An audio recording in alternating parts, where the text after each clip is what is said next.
YouTube family, तर चला बनवूया आज आलूचे चिप्स। बघा, पहिले मी आलू घेतलेले आहेत जे पाण्यामध्ये पोळ करून ठेवलेले आहेत, त्याचा काळपटपणा निघाला पाहिजे म्हणून। दुसऱ्या ह्याच्यात कोपर घेतले आणि कोपरमध्येच मी त्याच्या छोट्या छोट्या चकत्या करून घेतल्या।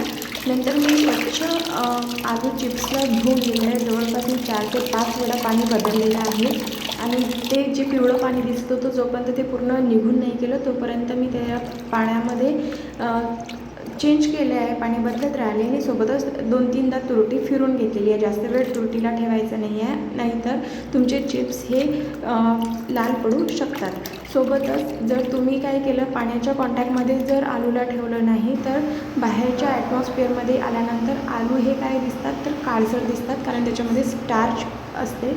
आलूमध्ये स्टार्च असल्यामुळे आपल्याला त्याला पाण्यात ठेवायचं आहे। नंतर मी पाणी उकळायला ठेवलेलं आहे इंडक्शनवर। नंतर बघा, इंडक्शनमध्ये जसं पाणी थोडंसं गरम झालं त्याच्यासोबत मी मीठ टाकलेलं आहे।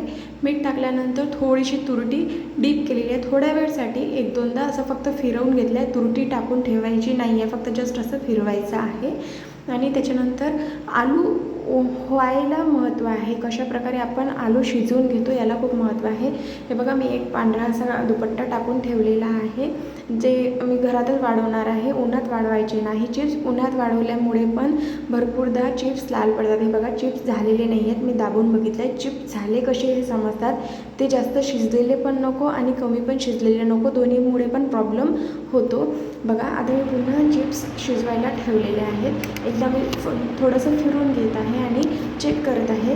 जेव्हा तो थोडासा असा ब्रेक होईल ना हाताने आलू, तो ते आपले शिजलेले आहेत, जास्त उकडू द्यायचे नाही आहेत। नंतर एक चाळणी घेतली, कोपर घेतला आणि त्याच्यामध्ये चिप्स काढून घेतले।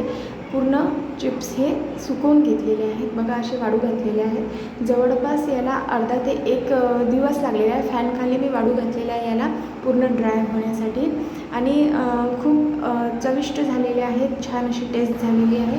बघा, वाळून घेतलेले आहेत। वाळल्यानंतर मी तुम्हाला एक दाखवते कशा प्रकारे चिप्स झाले। बघा, अतिशय पांढरं शुभ्र चिप्स झालेले आहेत। थोडंसं तेल टाकलं आहे आणि नंतर चिप्स काढून बघितले।